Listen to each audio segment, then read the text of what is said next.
बता दें कि किस तरीके से इस वक्त बिहार पर सबकी नजरें टिकी हुई हैं और उसकी वजह भी साफ है।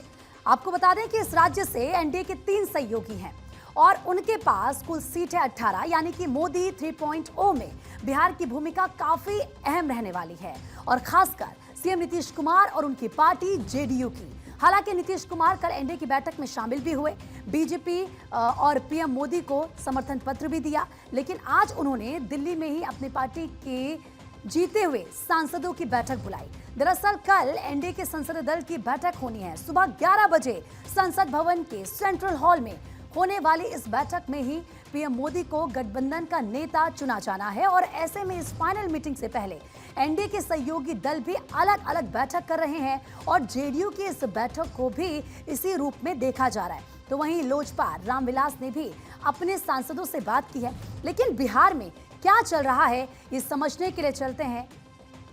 हमारे संवाददाता अस्मित का रुख हम करेंगे, विस्तार से बात करेंगे कि क्या कुछ इस वक्त बिहार की राजनीति में अहम चल रहा है। तो वहीं देखिए, आप समझिए जरा कि बिहार बीजेपी ने भी नेताओं की समीक्षा शुरू कर दी है और बिहार में भी बीजेपी को पिछली बार के मुकाबले 5 सीटों का सीधा नुकसान हुआ है।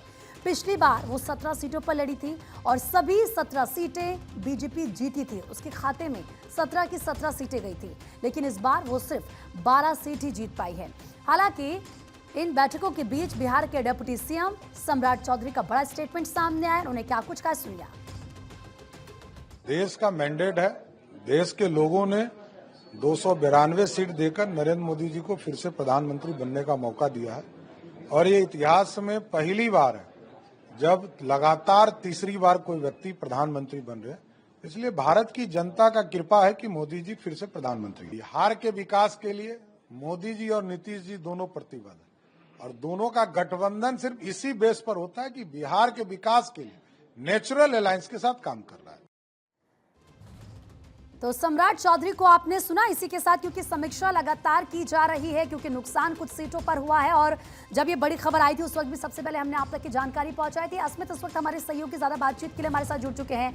अस्मित, एक तरफ देखें तो बैठकों का दौर जारी है, चाहे बात जेडीयू की कर ले, तमाम जो 12 के 12 सांसद है जेडीयू के वो दिल्ली पहुंचे नीतीश कुमार के आवास पर उनसे मुलाकात करने के लिए। दूसरी तरफ अगर हम चिराग पासवान की बात कर ले, वो भी अपने सांसदों के साथ बैठक कर रहे हैं और इसके अलावा सम्राट चौधरी की तरफ से भी बैठक की गई, समीक्षा की गई कि जो इस बार सीटें कम मिली हैं, क्या उसके पीछे की वजह रही।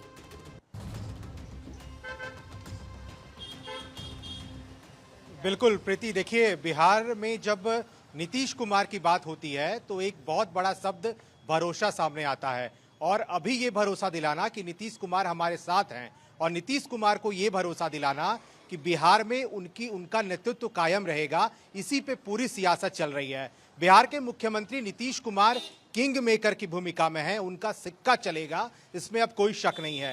बिहार के मुख्यमंत्री नीतीश कुमार की पार्टी जनता दल यूनाइटेड ने 12 सांसद जीत कर आए इस बार और देखिए नीतीश कुमार लगातार ये कहते रहे और जब भी वो चुनावी सभा में जाते रहे तो ये लगातार कहते रहे कि इस बार जो है बिहार में अच्छे रिजल्ट्स आएंगे, परफॉर्मेंस अच्छा रहेगा और इसमें कोई शक नहीं है कि जेडीयू ने अच्छा परफॉर्म नहीं किया। आप कह सकती है कि जेडीयू ने परफॉर्मेंस किया और जब दिल्ली गए नीतीश कुमार तो उनका जो स्वागत वहां पे हुआ ये बताने की जरूरत नहीं है और अब यही दौर चल रहा है। देखिए लगातार जो है नीतीश कुमार अपने नए सांसदों से मुलाकात कर रहे हैं, वो कल भी दिल्ली में बैठक करने वाले हैं। हालांकि मुख्यमंत्री कल ही दिल्ली गए थे और ये हमारे पास जो जानकारी है कि वो अभी जब तक शपथ ना हो जाए वो वहां से वापस पटना नहीं आने वाले, लेकिन अभी फिलहाल बैठकों का दौर जारी रहेगा और ये समीक्षा देखिए बीजेपी ने भी की है क्योंकि बीजेपी के जो सांसद रहे और सीटें घटी, ये बहुत बड़ा सवाल है और इसीलिए आज बीजेपी प्रदेश अध्यक्ष सम्राट चौधरी बिहार के डिप्टी सीएम भी हैं, उन्होंने समीक्षा की और साफ कहा और साथ ही साथ क्योंकि मीटिंगों का दौर तो लगातार चल ही रहा है,